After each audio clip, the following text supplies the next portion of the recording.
کہ خواہشوں سے نہیں گرتے پھل جھولی میں، خواہشوں سے نہیں گرتے پھل جھولی میں، وقت کی شاخ کو میرے دوست ہلانا ہوگا، کچھ نہیں ہوگا اندھیروں کو برا کہنے سے، اپنے حصے کا دیا خود ہی جلانا ہوگا۔ وآخر الدعوانا ان الحمد للہ رب العالمین۔ بسم اللہ الرحمن الرحیم، نحمدہ ونصلی علی رسولہ الکریم، اما بعد۔ قال النبی صلی اللہ علیہ وسلم: العلم نور، وقال النبی صلی اللہ علیہ وسلم: اطلب العلم او من الصین، او کما قال علیہ الصلاۃ والسلام۔ محترم سامعین کرام، حاضرین مجلس، پردہ نشیں مائیں اور بہنیں، سب سے پہلے اللہ تبارک و تعالیٰ کا شکر ہے اور احسان ہے کہ اللہ تبارک و تعالیٰ نے ہم تمام لوگوں کو ایک ساتھ ایک مجلس میں امت اور سماج کے اہم موضوع کو لے کر بیٹھنے کی توفیق عطا فرمائی ہے۔ یہ وہ مجلس ہے جس میں جتنے حضرات یہاں تشریف رکھتے ہیں وہ سب فکر مند افراد ہیں۔ کہیں نہ کہیں ان کے گوشے دل میں فکر ہے اور وہ تفکرات کے حامل ہیں، جبھی وہ یہاں آئے ہیں اس وقت رات کی تنہائی میں مجلس میں آپ حضرات تشریف لائیں۔ میں زیادہ طویل بات کرنے کا عادی نہیں ہوں، نہ مجھے اتنا زیادہ بولنے آتا ہے۔ میں آپ حضرات سے بس یہ درخواست کرنا چاہتا ہوں کہ فنی طور پر مجھے تقریر نہیں کرنے آتی ہے، بس آپ حضرات کے سامنے بات کچھ رکھنی ہے اور آپ حضرات سے بات کرنی ہے، اور دل کے جس درد سے میں گزرا ہوں اور گزر رہا ہوں اس درد کو آپ حضرات تک پہنچا دوں۔ تو انشاءاللہ آج یہاں آنے کا مقصد حاصل ہو جائے گا، اور اگر ایک بھی کم سے کم فکر پیدا ہو گئی یہاں سے تو انشاءاللہ اللہ نے چاہا تو ہماری تمام معصیت کے باوجود اللہ تبارک و تعالیٰ اس کے صدقے طفیل میں ہماری مغفرت فرما دے گی۔ میں نے نبی پاک صلی اللہ علیہ وسلم کی ایک حدیث آپ لوگوں کے سامنے پڑھی ہے کہ العلم نور، یہ ایک اتنی واضح اور اتنی جامع حدیث ہے جس کے اندر اللہ کے رسول صلی اللہ علیہ وسلم نے امت کو صاف صاف طور پر یہ بتا دیا کہ دیکھو، کامیابی، کامرانی اور اپنی دینی زندگی میں بھی اور اپنی دنیاوی اور معاشی زندگی میں بھی علم ہی وہ راستہ ہے جو تمہیں ہمیشہ سیف رکھے گا اور کامیابی کی طرف گامزن کرے گا۔ علم، تعلیم، ایجوکیشن، یہ صرف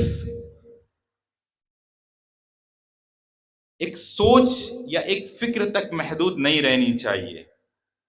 اس کو عملی طور پر ہم اپنے اندر کیسے لائیں اور اس کو اپنے سماج کا حصہ کیسے بنائیں، اس کے اوپر ایک ایک فرد کو ایک مشن اور ایک ویژن لے لینا ہوگا۔ ہم جب بیٹھتے ہیں، 2 4 5 لوگ ایک ساتھ بیٹھتے ہیں تو ہم پولیٹیکل میٹرز پر گفتگو کرتے ہیں، یا پھر ہماری جو گفتگو کا موضوع ہوتا ہے، جو ہماری باتوں کا مرکز ہوتا ہے، وہ کیا ہوتا ہے؟ اس وجہ سے ایسا نہیں ہوا، اس وجہ سے ایسا نہیں ہوا، فلانا شخص پارٹی میں جیت جاتا تو مسلمانوں کے احوال درست ہو جاتے، وہ ہو جاتا، یہ ہو جاتا اینڈ آل، اس ٹائپ کی چیزیں ہم لوگ بات کرتے ہیں۔ لیکن کانسیپٹنل طور پہ، فنڈامنٹل طور پہ اگر آپ غور اور فکر کریں اور بالکل ایک فکر لے کر کے آپ بیٹھیں تو آپ یہ چیز سمجھ لیجئے، پوری دنیا کے اندر جس قوم کو برتریت حاصل ہے اس قوم کے پاس علم ہے۔ یہ چیز آپ سمجھ لیں، چاہے وہ قوم کوئی بھی ہو، دنیا دار الاسباب ہے، اور یہاں اسباب کے درجے میں ہی چیزیں ہوتی ہیں۔ آج آپ دیکھیں، ذرا سوچیں، غزہ کے اوپر اس قدر بمباری کی گئی، تہس نہس کر دیا گیا. کیوں؟ دنیا کی ایک مٹھی بھر قوم جس کے پاس علم تھا، اس کے پاس لٹریسی ریٹ 100% تھی، انہوں نے ایجادات کی لائن میں مسلسل محنت کی، جس کی وجہ سے ان کے پاس ماڈرنس ویپنس ہیں، ماڈرنس آرمز ہیں، اور اس کی وجہ سے وہ غلط طریقے سے ظالم قوم کے پاس علم چلا گیا تو اس نے اس علم کا استعمال ظلم میں کیا. یہی چیزیں ہو رہی ہیں دنیا میں. آپ جس قوم کو بھی دیکھیے، جس کے پاس بھی آج طاقت ہے، انرجی ہے، اس کے پاس علم ہے. اور یہ المیہ رہا کہ ہماری قوم سے علم دھیرے دھیرے رخصت ہو گیا، دھیرے دھیرے رخصت ہوا. ہم ایسے نہیں تھے، ہمارے آباء و اجداد، ہمارے اسلاف ایسے نہیں تھے. آپ سب کو اگر پڑھے لکھے طبقے کے لوگ ہیں اور اگر آپ کو پڑھنے کا موقع ملے تو اسلام کے ایک سنہرے دور کا تذکرہ آتا ہے تاریخ میں، دی گولڈن ایج آف اسلام کے نام سے. آپ اس کو پڑھیں، دیکھیں مسلمانوں نے کیسے کیسے کارنامے انجام دیے ہیں، مسلمانوں نے کیا کیا کیا ہے، مسلمانوں کی ایجادات، مسلمانوں کی انٹیلیجنس، مسلمانوں کی فوجی ان کی حکمتیں کیسی رہی ہیں. بہت عروج مسلمانوں کو اللہ تبارک و تعالی نے نوازا تھا، اور وہ نوازا تھا علم کی بدولت، اور علم بلا تفریق کی بدولت. میں جب علم کا تذکرہ کروں اور جب میں علم کے بارے میں بات کروں تو یہاں آپ اس سے علم بلا تفریق مراد لیں. ہماری تمام زوال اور ہمارے تمام پٹے جانے اور ہماری تمام رسوائیوں کی جو وجہ ہے وہ علم سے دور ہونا بھی ہے، لیکن اصل جو وجہ ہے وہ علم کے درمیان تفریق پیدا کر دینا ہے. جو ہمارے گولڈن ایج آف اسلام کی تاریخ ہے اس کے اندر کیا تھا؟ اسلام کے اندر علوم کو ترجیح دی گئی تھی. علوم حاصل کرو، علوم حاصل کرو. میں آپ کو ایک تاریخ بتاؤں گا، آپ حیران رہ جائیں گے. تقریباً 1000 سال پرانی تاریخ ہے آکسفورڈ یونیورسٹی کی، جو اس وقت دنیا کی سب سے بڑی ریسرچ یونیورسٹی مانی جاتی ہے، میں سے مانی جاتی ہے. اس کے خود انسائکلوپیڈیا پہ اس نے خود اس بات کو مینشن کیا ہے اور لکھا ہے کہ ہم نے شروع کے 400 سال اس طریقے سے گزارے ہیں کہ میں نے صرف مسلمانوں کے علوم کو جو کہ عربک میں تھے اس کو انگلش میں ٹرانسلیشن کروایا ہے، اردو میں انگلش میں ٹرانسلیشن کروایا. ہمارے پاس کیا کیا چیزیں تھی. آج آپ گوگل میپ یوز کرتے ہیں، گوگل میپ خود اس چیز کو مینشن کرتا ہے کہ وہ ادریسی کے نقشے کو فالو کرتا ہے. ادریسی کون تھے؟ وہ ہمارے سائنٹسٹ تھے. ابن ہیشم کون تھے؟ بقراط کون تھے؟ سقراط کون تھے؟ جالینوس کون تھے؟ ارسطو کون تھے؟ آپ مسلم سائنٹسٹوں کی چھڑی لگ جائے گی. لیکن آج سے 300-350 سال قبل ایک وائرس کی شکل میں ہمارے درمیان تھوپ دیا گیا کہ یہ علم دین ہے اور یہ علم دنیا ہے، اور ہم مسلمان ہیں اور ہمارا تعلق دنیا سے ہے ہی نہیں. ہم تو دنیا کے لیے پیدا ہی نہیں ہوئے ہیں.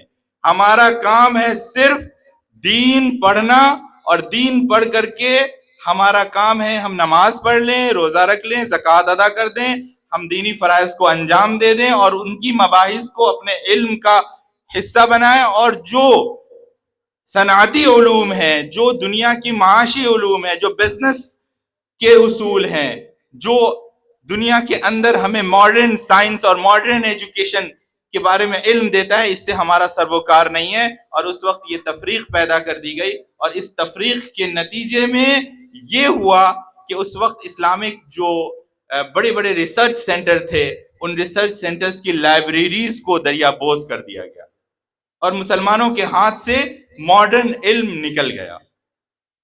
اور اس تفریق کے چکر میں ہمارا یہ انجام ہوا اور ہمارے یہ حالات ہوئے ہمارے کہ جو آج آپ کے سامنے موجود ہیں. تو میں آپ حضرات سے بہت مؤدبانہ درخواست کروں گا کہ دیکھیے علم کو علم سمجھیے، کیونکہ اللہ کے رسول صلی اللہ علیہ وسلم کی دوسری حدیث بھی میں نے پڑھی ہے، کیا اطلب العلم او من الصین، علم حاصل کرو، چاہے اس علم کے حاصل کرنے کے لیے تمہیں چین کا سفر کرنا پڑے۔ ظاہر بات ہے کہ چین کے سفر کے لیے ہدایہ اور کیا بولتے ہیں تفسیر کے علم کو حاصل کرنے کے لیے تو چین جانے کا مشورہ نہیں دیا گیا۔ اس وقت کی صنعت کاری میں، اس وقت کی ماڈرن علم میں، اس وقت کی ماڈرن سائنس میں چین آگے تھا۔ اس وقت کے جنگی آلات چین کے سب سے بہتر ہوا کرتے تھے، اس وجہ سے وہاں جانے کے بارے میں کہا گیا۔ دیکھیے، میرے کہنے کا مطلب اور مقصد بالکل یہ نہیں ہے کہ دینی علوم ہمارے لیے ضروری نہیں ہے اور دنیاوی علوم ہمارے لیے بالکل ضروری ہے، یا میرے کہنے کا یہ بھی مطلب نہیں ہے کہ دنیاوی علوم ہمارے لیے ہر حال میں ضروری ہے اور دینی علوم ہمارے لیے ضروری نہیں ہے۔ میرے کہنے کا مقصد یہ ہے کہ اس دور میں، اس وقت میں جو سب سے اہم چیز ہے اور جو سب سے ضروری چیز ہے وہ ہمارے لیے کیا ہے۔ یہ چند باتوں کو آپ میری اس کے بعد ذرا غور سے اور فکر کا دامن پکڑ کر سنیے گا۔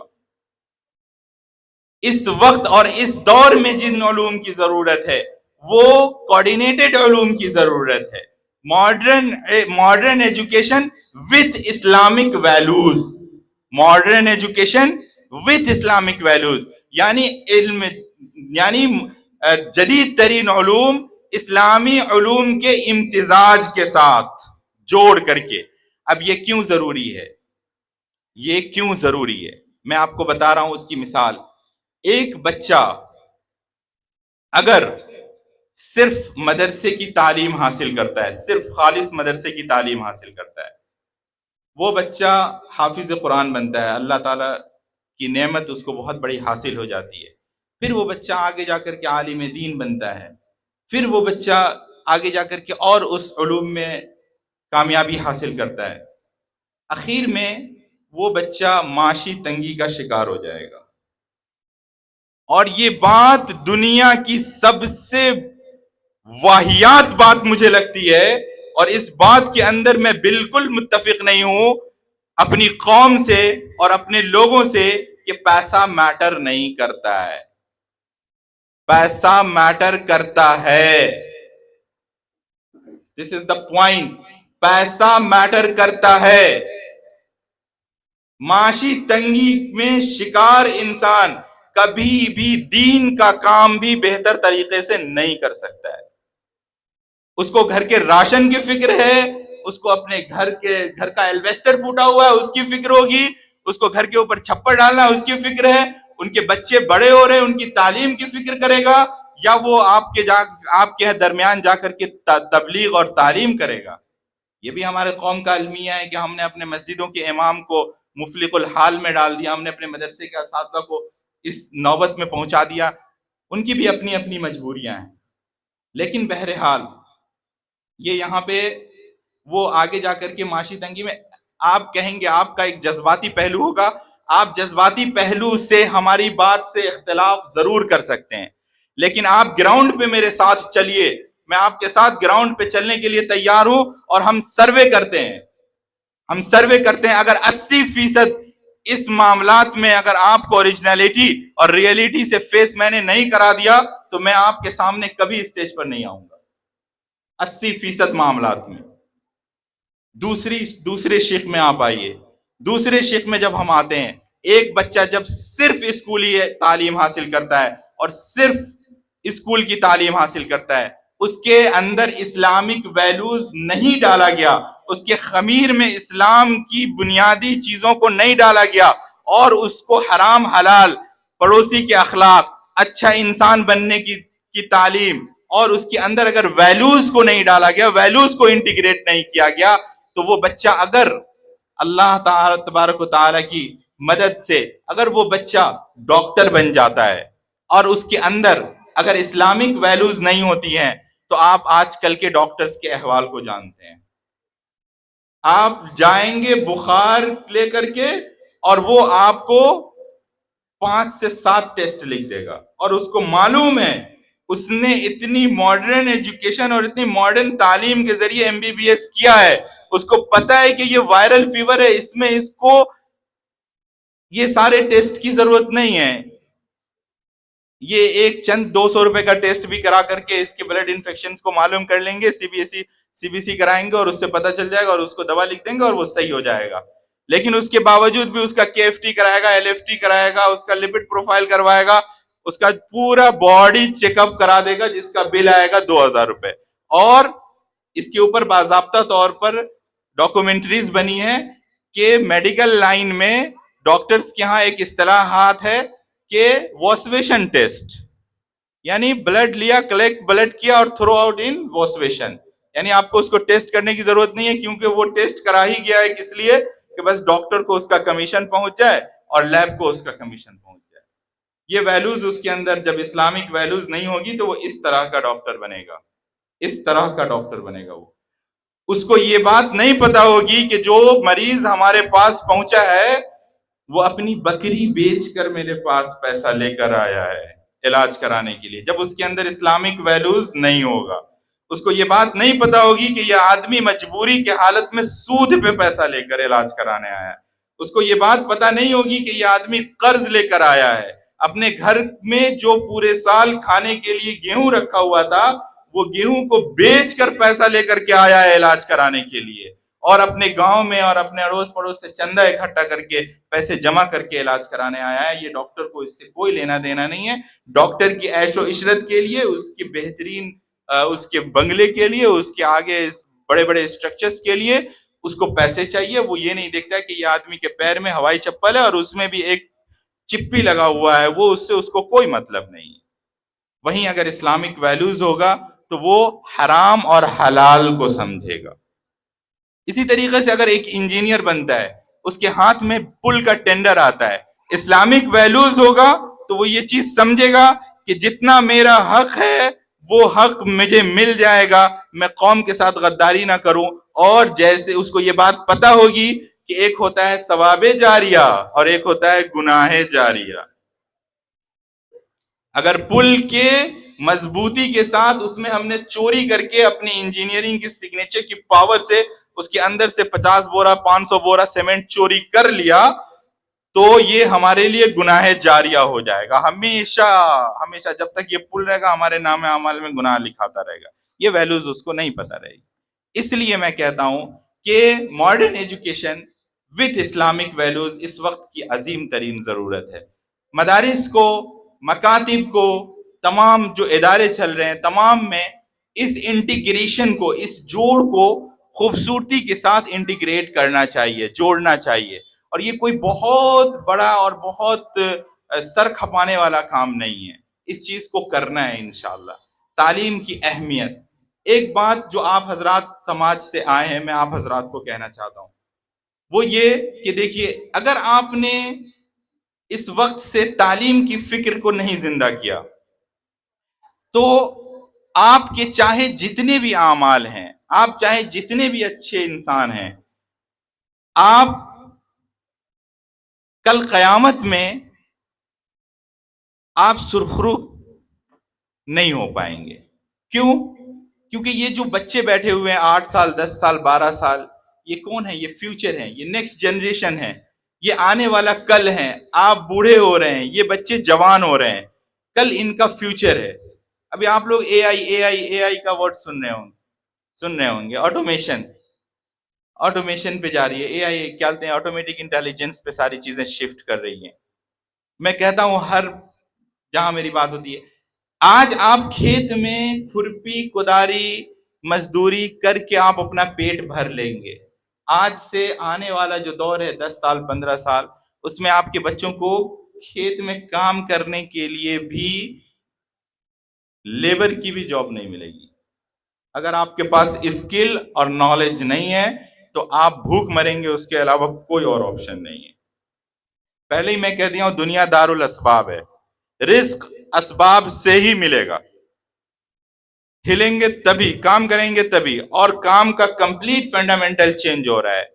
ابھی میں نے نئی ریسرچ پڑھی ہے چند دنوں پہلے، رونگٹا کھڑا کر دینے والا رپورٹ ہے. میں پڑھتا ہوں اور چیزوں کو پڑھنے کا مجھے شوق ہے. میں نے ابھی چند روز پہلے ایک رپورٹ پڑھی ہے، ایکڑ، ہیکٹر اور بیگھا کی جو کھیتی ہے وہ سب ختم ہو رہی ہے. زمین پر آپ ہل جوت کر جو کاشتکاری کر رہے ہیں، اس کی عمر 10 سے 15 سال رہ گئی ہے. میں آپ لوگوں کو بتا رہا ہوں 10 سے 15 سال اس کی عمر رہ گئی ہے. ہیکٹرز کی کھیتی کمروں میں آ رہی ہے. ملٹی فلور بلڈنگز بنیں گی گورنمنٹس کی، گورنمنٹ پروجیکٹس ہے.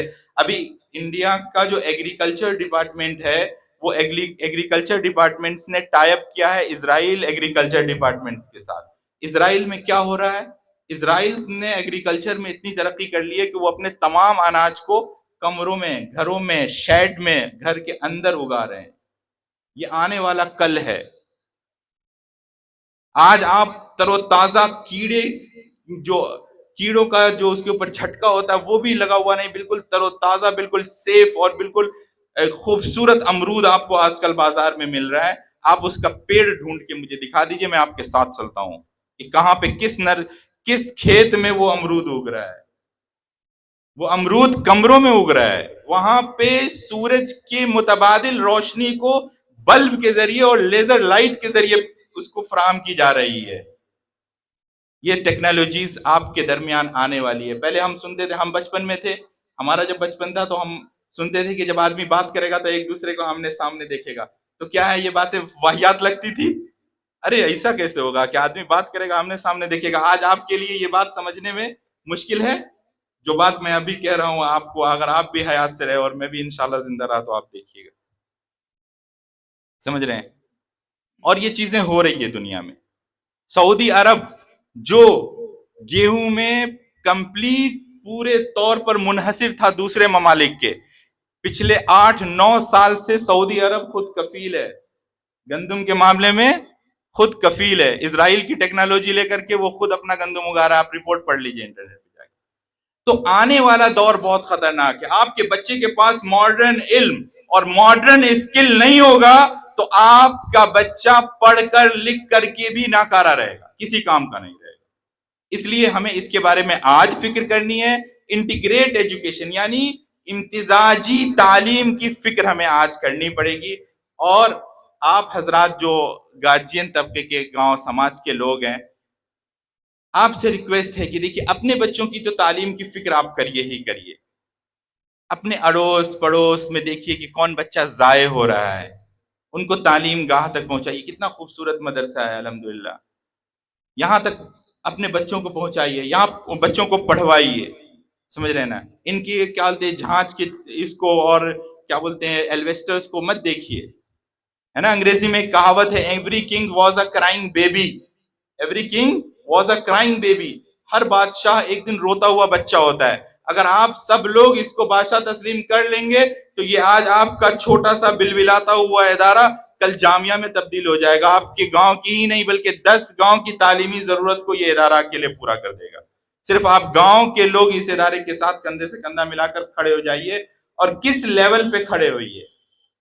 اس لیول پہ کھڑے ہوئیے جیسے اپنی بیٹی کی شادی کرتے ہیں. بہت اٹپٹی سی بات لگے گی نا، ہم بھی اسی سماج کے ہیں اور آپ ہی لوگوں کے درمیان پیدا ہوئے ہیں. مادھو پور بھی بستی ہے ہماری. جس فکر کے ساتھ آپ اپنی بیٹی کی شادی کرتے ہیں، اس فکر کے ساتھ اپنے گاؤں کے اداروں کے ساتھ کھڑے ہو جائیے. بہت افسوس کی بات ہے. آپ ایمانداری سے مجھے ایک بات کا جواب دیجئے.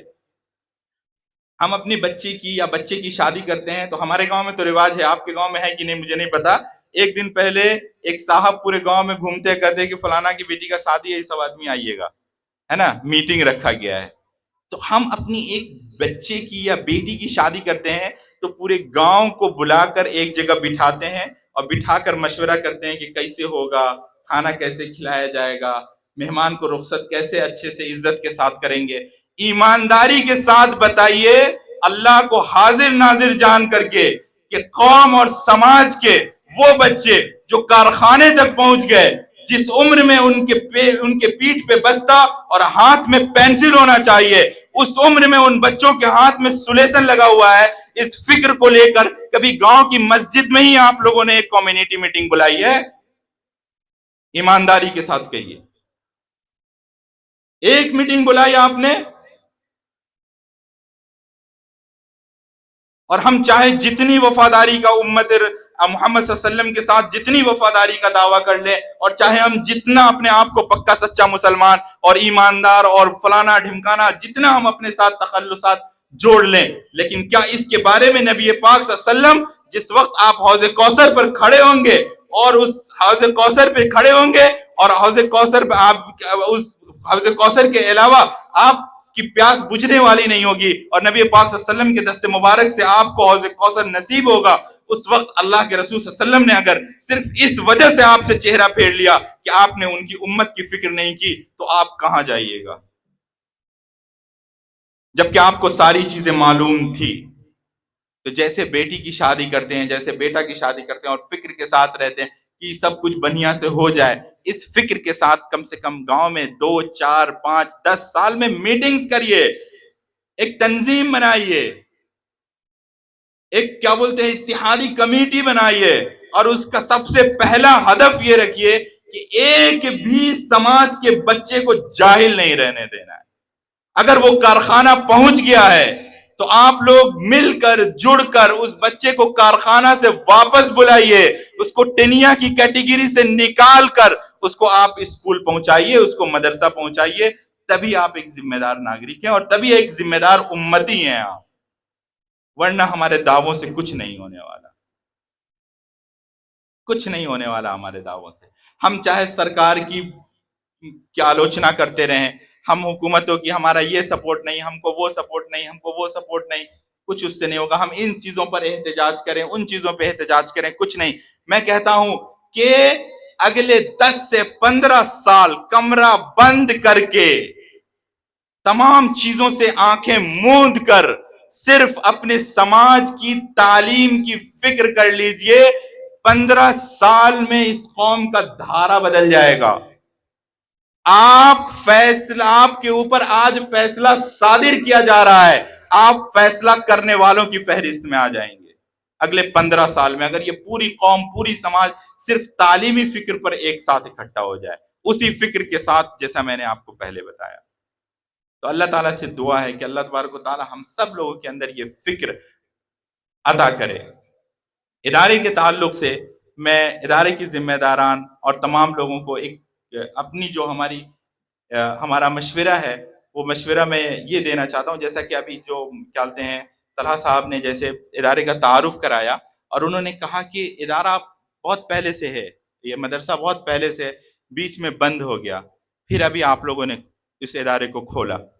دیکھیے ایک سسٹینیبلٹی یعنی تواتر کے ساتھ کسی چیز کو چلنا، مالی دقت کے بغیر، مالی دقت سے نکل کر کے، اداروں کا ایک نہج بن گیا ہے اور اداروں کا ایک طریقہ کار بن گیا ہے free education. Free education, free education negligency کو لاتا ہے، فری ایجوکیشن اہمیت کو کھوتا ہے، فری کی چیزوں کی قدر نہیں ہوتی ہے دنیا میں۔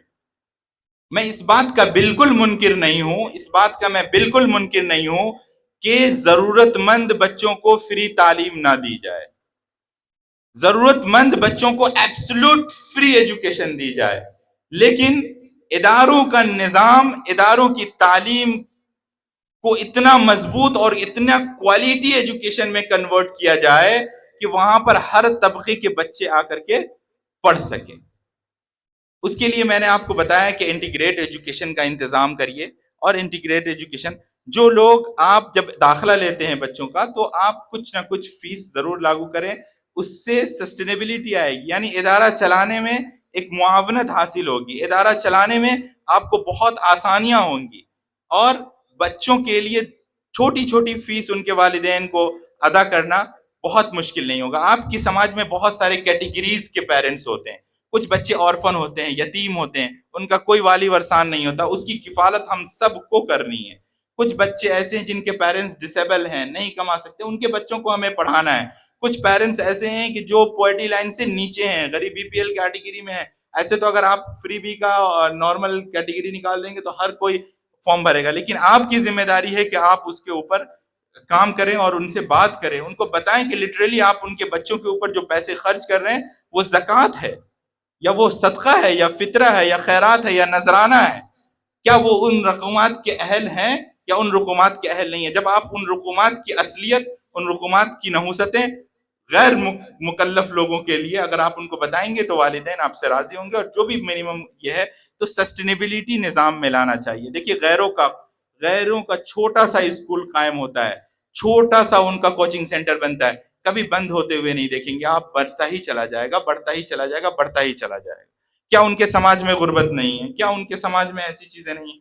لیکن ہم لوگوں کے ہاں یہ ہے کہ مسلمانوں میں اگر کوئی نظام شروع ہوگا تو سب سے پہلے وہاں پر فری کا نظام ہونا چاہیے، تبھی اس کی طرف متوجہ ہونا ہے. اگر فری کا نظام نہیں ہے تو اس کی طرف توجہ ہی نہیں کرنی ہے. تو ہم مالی طور پر دیکھیے، میں ایک بات کہتا ہوں ہمیشہ کہ دنیا میں جماعت کا کام ہے وہ دنیا میں اتنا کامیاب ہوا اور اتنا الحمدللہ بہت کام کیا ہے. ان کا بیسک فنڈامنٹل کیا تھا کہ جان بھی لگانی ہے اور مال بھی لگانا ہے. جان بھی لگانا ہے اور مال بھی لگانا ہے. تو جان اور مال کے ساتھ جب جاتا ہے آدمی تو پورا کمپلیٹ اخلاص ہوتا ہے وہاں پہ، ہے نا. سب سے پہلے جب آپ جماعت میں نام لکھوائیے گا تو وصولی ہوتی، پہلے آپ وصولی جمع کر دیجیے. تو ادارے کی سسٹینیبلٹی کے لیے، ادارے کو تواتر کے ساتھ چلنے کے لیے فیس کا نظام بھی منیمم درجے پہ بھی لاگو کرنا چاہیے. اور یہ ضروری چیزوں میں سے ہے. خاص طور سے ایک بات حکومت کے پہلو پہ میں چاہتا ہوں کہ ادارے والوں کو اس کی طرف توجہ دلا دو کہ دیکھیے، ایک جسے یہاں بینر پہ بھی ٹرسٹ لکھا ہوا ہے، ٹرسٹ کے اندر یہ ادارہ چل رہا ہے. عام طور پہ مدارس وغیرہ کا یہ سمجھ لیتے ہیں کہ ٹرسٹ بنا لیا اور پہلے ہم نے ہر سال آڈٹ کر دیا، پین کارڈ آ گیا، بینک اکاؤنٹ کھل گئے تو اس کی یہ ایک ادارہ قانونی ہو گیا. یہ ادارہ قانونی نہیں ہوتا ہے. ٹرسٹ ایک الگ ویلفیئر سیکٹر میں کام کرتا ہے جہاں پر اس کو ایجوکیشن سیکٹر میں بھی خرچ کرنے کا حق حاصل ہوتا ہے اور ویلفیئر میں بھی، یعنی لوگوں کا تعاون کرنے کے حصے میں بھی خرچ کرنے کا ان کو یہ ہوتا ہے. لیکن ابھی جو مدارس میں، چونکہ ہم بہت سارے ادارے مدارس کے ساتھ ہم کچھ گروپس کے ذریعے یا پھر کچھ ہماری ایسی تنظیمیں ہیں جن کے ذریعے ہم جڑے ہوئے ہیں، تو ابھی خاص طور سے جو سیمانچل کی طرف، ارریہ، پورنیہ اور اس طرف جو اداروں پہ نوٹس آ رہے ہیں یا پھر جو یو پی میں اداروں پہ نوٹس آ رہے ہیں، ان تمام کے جو نوٹس لیٹرز ہیں وہ میں نے منگائے، ان کو پڑھا اور ان چیزوں کے اندر جو ہم نے ایک آبزرویشنس نکالا ہے اور جو ہر نوٹس میں ایک چیز جو شامل کی گئی ہے وہ کیا ہے کہ قانونی دائرے میں ہم کیوں آ جاتے ہیں. تو اس کی سب سے بڑی وجہ اس وقت جو سامنے آئی ہے وہ یہ کہ جب آزادی کے بعد جب ہندوستان میں آئین بنا، قانون بنا، تو اس وقت یہ تھا کہ ہم اپنا ادارہ بنا سکتے ہیں سیکشنز کے ذریعے اور ہم اپنا تعلیمی ادارہ چلا سکتے ہیں. لیکن پھر کانگریس حکومت نے ہی 2009 میں تعلیمی حقوق بل لے کر کے آئی. تعلیمی، جس کو رائٹ ٹو ایجوکیشن کہتے ہیں، رائٹ ٹو ایجوکیشن بورڈ بنایا انہوں نے. اور رائٹ ٹو ایجوکیشن بورڈ کے اندر انہوں نے تعلیمی اداروں کو اس کے ساتھ الحاق کرنے کے لیے کہا. تو 2009 میں وہ بل لایا گیا اور 2011 میں وہ بل پاس ہو گیا. اور چونکہ کانگریس کی حکومت تھی تو اتنا اس کے اوپر باز گشت نہیں تھی اور یہ بل لایا گیا تھا مدارس کے لیے بھی، یہ بل لایا گیا تھا گروکل کے لیے بھی، آشرم کے لیے بھی، سب کے لیے. اس بل کے اندر کیا تھا؟ اس بل کے اندر آپ پڑھ لیجئے گا انٹرنیٹ پہ اس کو. اس بل کے اندر یہ ہے کہ حق تعلیم جو ہے ہر اسٹوڈنٹس کے لیے حق تعلیم ہے. اس کا معیار ان لوگوں نے متعین کیا ہے کلاس 10th کو، یعنی 10ویں کی تعلیم ہر بچے کا بنیادی حق ہے. 10ویں تک کی تعلیم. اب چونکہ ہمارے جو ادارے ہوتے ہیں وہ اس سے آٹومیٹک باہر ہو جاتے ہیں، اس وجہ سے ہمارے اوپر نوٹس آ جاتا ہے، پھر ہمیں اس کے جواب دینے پڑتے ہیں یا پھر ہمیں بند کر دیا جاتا ہے، پھر یہاں ہمارے ساتھ معاملات ہوتے ہیں.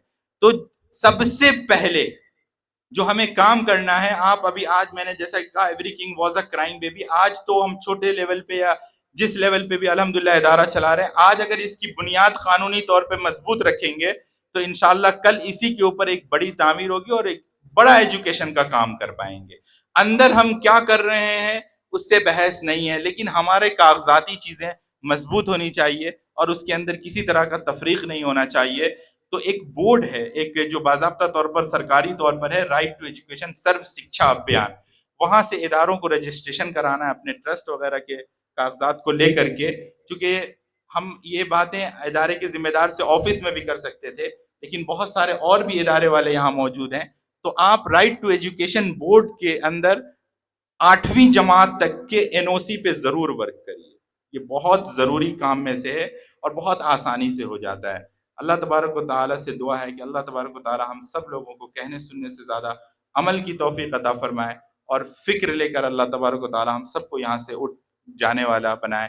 ہم نے ماضی کی کوتاہیوں پر واویلا اور ماضی کی کوتاہیوں پر ہمیں شرمندگی اور اس کی باتوں کو کرنے سے کوئی فائدہ نہیں ہے۔ بس ایک شعر آپ حضرات کے حوالے کروں گا اور میں آپ حضرات سے رخصت ہوں گا کہ خواہشوں سے نہیں گرتے پھل جھولی میں، خواہشوں سے نہیں گرتے پھل جھولی میں، وقت کی شاخ کو میرے دوست ہلانا ہوگا، کچھ نہیں ہوگا اندھیروں کو برا کہنے سے، اپنے حصے کا دیا خود ہی جلانا ہوگا۔ وآخر الدعوانا ان الحمدللہ رب العالمین۔